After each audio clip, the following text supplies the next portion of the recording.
Hello, my name is Zed, and if I sound horribly depressed here at the Shovel Warehouse, it's because I've decided it's time we finally had a look at Satan itself. This is Candy Crush Soda Saga, which I presume is a spin-off or a sequel, or I don't care. Something to do with that monstrous Candy Crush Saga thing that took over the world. It's now owned by Activision, which is why I thought I'd play it, because it's relevant to the news that's going on in the games industry. And it's possible that somebody out there may not know what Candy Crush is. I'll tell you, it's Bejeweled. That is literally what it is. It is Bejeweled. That is all it is.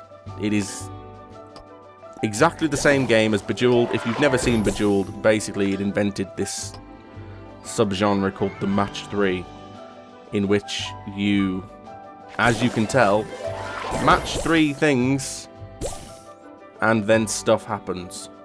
You kind of swipe them left and right and they do stuff. It's like a slightly less kind of slightly less free version of Pokemon Shuffle. And I mean less free in 2 meanings of the term, in that you could actually play Pokemon Shuffle without spending any money and probably enjoy yourself. Whereas King, the company that made this, and then went on to sue everybody for using the words Candy, Crush and Saga, are just the most horrible, vile, money-grubbing bunch of bastards to ever set foot in video games. And now they're owned by Activision, so I'm sure that'll end well, won't it?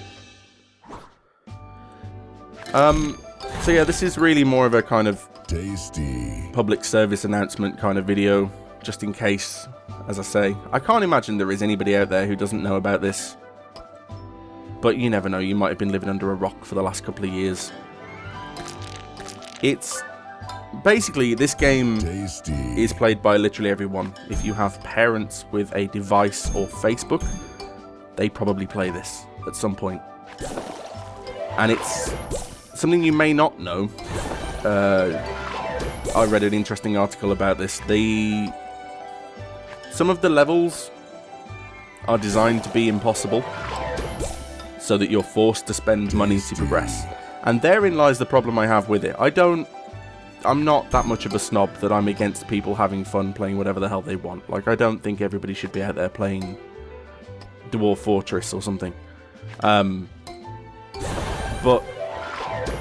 I have a problem with exploitative monetization methods. And this is going to get a little bit preachy, and I'm sorry. But I'm playing Candy Crush. And I mean, what else can you do when you're playing Candy Crush but get a little bit preachy? The basic idea of designing a game around forcing the player to have to spend money to get anywhere just fills me with a sort of irrational rage. Juicy. And it's something that, people greater than myself have discussed for quite a while now, because this isn't something new. This has been going on for quite some time. Juicy. But this is really probably the worst example of it. Although this particular version... Oh dear, I failed. Are you going to ask me if I'd like to spend money to do that? See, probably another thing, I've just never been very good at them, which is obviously the reason I'm so bitter about it. It's because I'm terrible. I should just get good. Juicy. Evidently that's the problem. But no, So delicious. lots of people have been talking about this for years and years and years and years. About free-to-play games and how they're got kind of these sort of exploitative methods of making money from people. It gets worse if you look at the concept of a whale. Juicy. It's not an aquatic creature with an iPod. The idea of a whale is that these games have 1 or 2 high-spending users that spend like thousands and thousands and thousands of pounds in some cases. And you should really look this up because it's interesting and a bit sad. So that they can get all these perks and all the items and stuff, and they're games are designed around those people. And it is horribly, horribly exploitative. That's a word that I'm going to keep going back to because it's just, you know, there's no other way of putting it. It is exploitative. And it meant that King is now worth, I don't even know what Activision paid for it. It's something like $6 billion. Soda Crush. It's a ridiculous amount. Juicy. Oh, good. That happened. And this is all you do. This is it. And there's nothing wrong, as I say, inherently with this. It's pretty good. It's basic gameplay, the dual match 3 stuff. You know, it goes back to like columns and Tetris and that kind of addictive, simple puzzle thing, which is fine.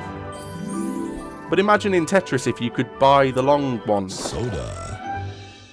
And levels like... Okay, great. Whatever. And if blocks... You know, if the layout of the blocks was changed so that you had to buy the long ones in order to proceed. That's kind of the level we're looking at. Also, I don't know what to do here. This is what happens when I'm only half paying attention because I'm too busy ranting. But it's something like that, and it just bugs me. And now I'm gonna make a, what is this, 6 minutes I've been rambling on about how much it bugs me, so that we can all see just how bugged Zed is by free-to-play bullshit, and we can all just join together in talking about how awful it is, as if that's going to change anything. I'm aware, you know.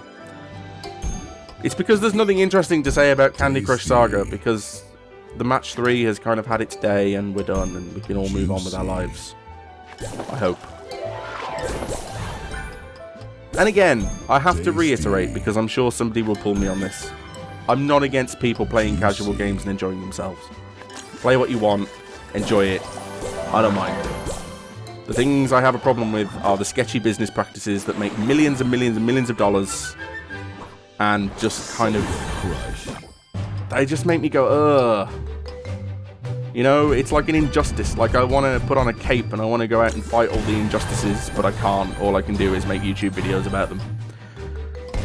So this is what Candy Crush Saga is for the 2 of you in the world that have never seen it. Now you have.